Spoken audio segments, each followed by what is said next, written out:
All right, so when you think about managing cholesterol, your mind probably jumps straight to things like butter, bacon, the usual suspects.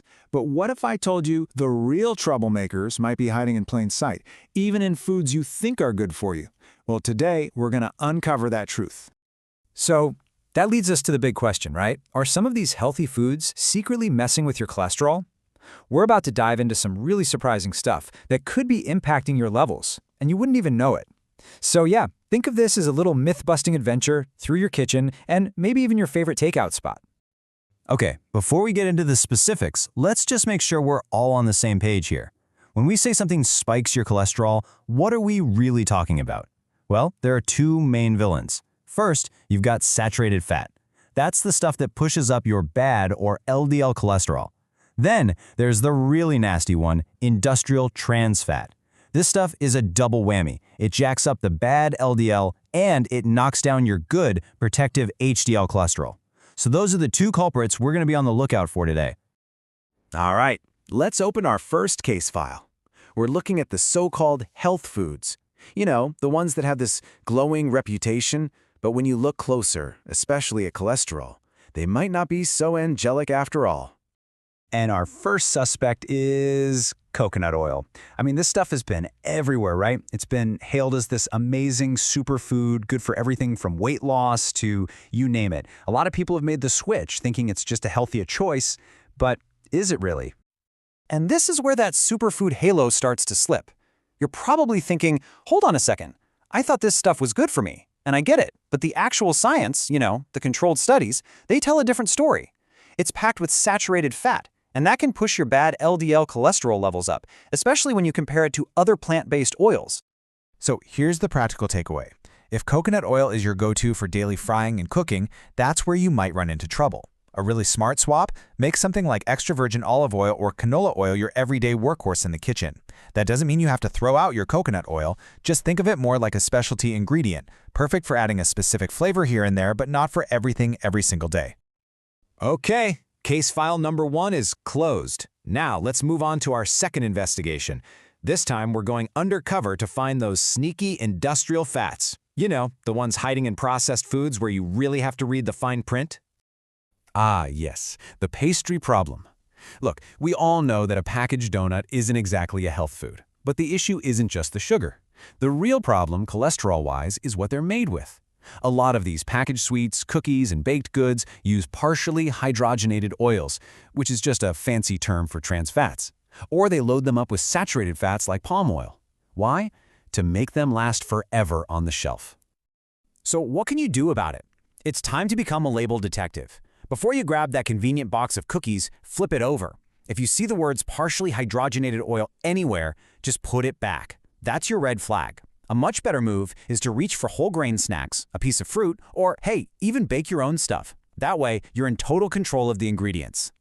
Next up, let's talk about processed meats. Now you might think a big, juicy steak is the worst offender, right? But the research is actually really clear on this.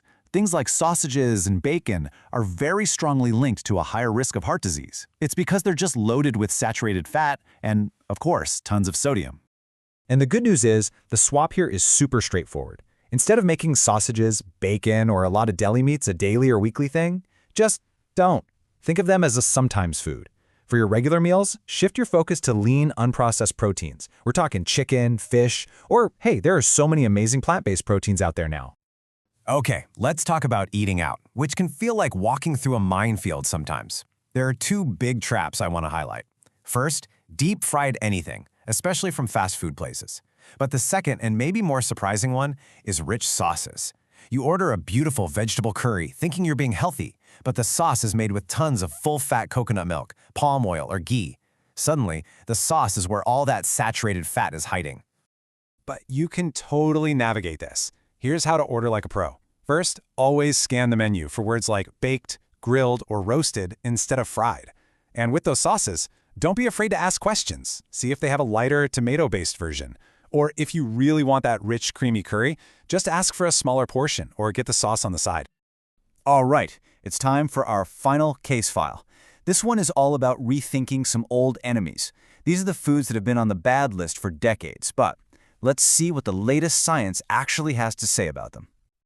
Let's get into the full-fat dairy debate. This one's a little tricky, because on one hand, it's got great stuff like calcium and protein, and some research suggests it might be neutral for heart health. But, and this is a big but, we just can't ignore the saturated fat. For some people, especially those who are already prone to high cholesterol, the fat in butter, cream, and rich cheeses can definitely push those LDL numbers up. So the advice here is really personal. The key phrase to keep in your head is, if my LDL is already high. If that describes you, then yeah, making a switch to lower-fat dairy options is a really good idea. Things like yogurt and kefir are fantastic choices. This doesn't mean you can never have that amazing sharp cheddar again. It just means you use a smaller piece to get that big punch of flavor, instead of making it a huge part of your meal. And that brings us to the two classic villains of the cholesterol world, eggs and shrimp. For years, these were public enemy number one. They were on every do not eat list because they contain dietary cholesterol. But what's the real story now? Has anything changed? Okay, here's the big reveal. The old myth was that the cholesterol inside the egg, or the shrimp, was the main problem. But the reality is, for most people, that's not the case. What has a way bigger impact on your blood cholesterol is the saturated and trans fat you add during cooking. So frying that egg in a ton of butter and serving it with bacon, that's the problem. It's not the egg itself, it's the company it keeps.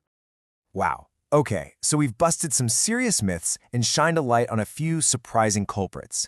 Now, let's take everything we've learned and put it into a simple, no-nonsense playbook that you can start using, like, today. So if you remember just one thing from all of this, let it be this. The crucial point is that the biggest bad guys for your cholesterol are excess saturated fat and those sneaky industrial trans fats. It's not really about demonizing one specific food. It's about looking at your overall eating pattern. And to make it even easier, here's a simple 7-point checklist. This is your new game plan. Just run through this list in your head and you'll be making smarter choices without even thinking about it. Seriously, it's pretty straightforward.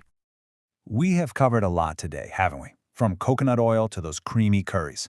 But now the ball is in your court. So I want you to look at that list and ask yourself a simple question. What's one smart swap you can make this week? Just one.